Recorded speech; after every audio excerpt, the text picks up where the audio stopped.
नमस्कार। आज भी हम बात करेंगे भाषा विवाद की। लगभग 19 साल बाद दो भाई एक मंच में मिले, लेकिन भाषा हिंसक थी। मुद्दा था मराठी अस्मिता का। राज ठाकरे ने अपने समर्थकों को ये कहा कि वो कीजिए जो आपको करना है, लेकिन वीडियो मत बनाइए। और उद्धव ठाकरे ने ये कहा कि हाँ, अगर भाषा के नाम पे ये गुंडागर्दी है तो हम गुंडे हैं। इस अराजकता को क्या कहिए। हम दुनिया का सबसे बड़ा लोकतांत्रिक देश है। क्या भाषा के नाम पे इस तरीके की गुंडे स्वीकार की जा सकती है? माना कि भाषा के नाम पे आपका विरोध हो सकता है, लेकिन जो हिंदी के नाम पे आप जो विरोध कर रहे हैं वो कितना उचित है, यह फैसला आपको करना है, देश के लोगों को करना है और देश की सरकार को करना है, महाराष्ट्र की सरकार को करना है। मुझे बहुत अच्छा लगा कि जब कल मैंने मेरा ये वीडियो महाराष्ट्र के मुख्यमंत्री देवेंद्र फडणवीस को टैग किया तो उनका जवाब आया कि गुंडागर्दी को बर्दाश्त नहीं किया जाएगा। लेकिन आज जब मुंबई के विलेडॉम में जो सबसे बड़ी खबर क्या बनी कि दो भाई एक हुए, लेकिन सबसे बड़ी खबर यह है कि दो भाइयों ने हिंसा का उपयोग किया और ये कहा कि अगर भाषा के नाम पे अगर ये जो कुछ भी हो रहा है, अगर वो गुंडागर्दी है तो हम गुंडे हैं।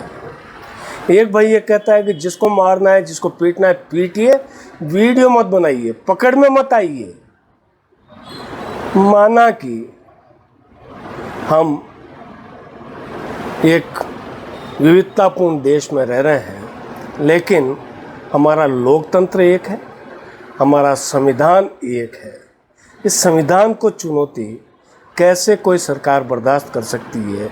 ये जवाब फडणवीस को देना है और ये जवाब अमित शाह को देना है, जो देश के गृह मंत्री हैं।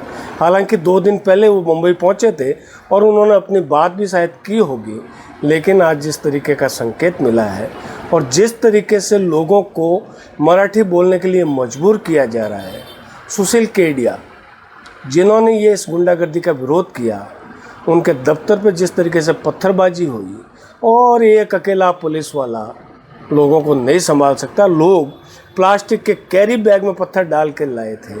मुंबई जैसे शहर में अगर ये हाल है और एक व्यक्ति ये कह रहा है कि मैं 30 साल से महाराष्ट्र में रह रहा हूँ, मुंबई में रह रहा हूँ, लेकिन मेरी वो फैंसी नहीं आ सकती जो महाराष्ट्र में जन्मे है, जो पूर्ण रूप से मराठी हैं।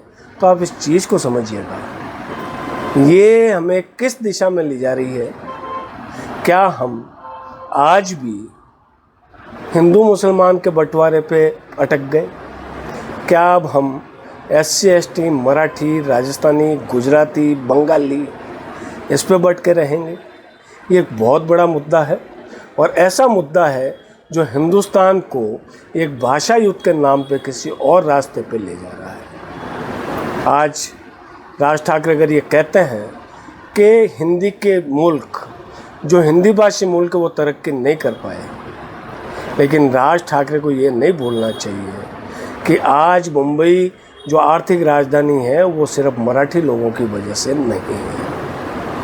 आज हज़ारों की संख्या में गुजराती, हज़ारों की संख्या में राजस्थानी और हज़ारों की संख्या में बंगाली और देश के अलग अलग हिस्सों के लोग मुंबई को देश की आर्थिक राजधानी बनाने का एक जो सबब है, जो एक कारण है, उसमें अपना योगदान दे रहे हैं।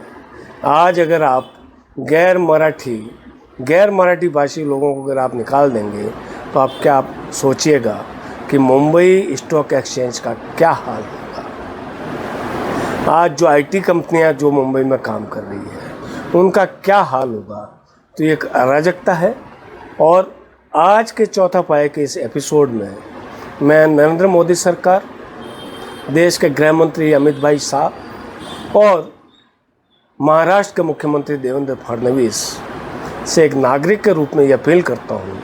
और मुझे लगता है कि जितने भी हमारे समर्थक हैं, जितने हमारे दर्शक हैं, उनको भी अपील की जानी चाहिए कि भाषा के नाम पे देश का बंटवारा इस तरह मत कीजिए।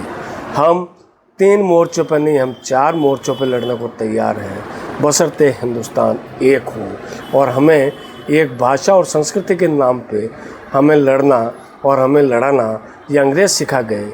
आज शायद बाला साहब ठाकरे का मैं एक कोट जो है वो आपके यहाँ रख के, आपके सामने रख के अपनी बात ख़त्म करूँगा, जिन्होंने ये कहा था कि हिंजड़े वो नहीं हैं जो साड़ी पहनते हैं, हिंजड़े वो हैं जो हिंदू होके हिंदू को मारते हैं। ये चीज़ बाला साहब ठाकरे की विरासत संभालने के दावे करने वाले राज ठाकरे और उद्धव ठाकरे दोनों को समझनी चाहिए।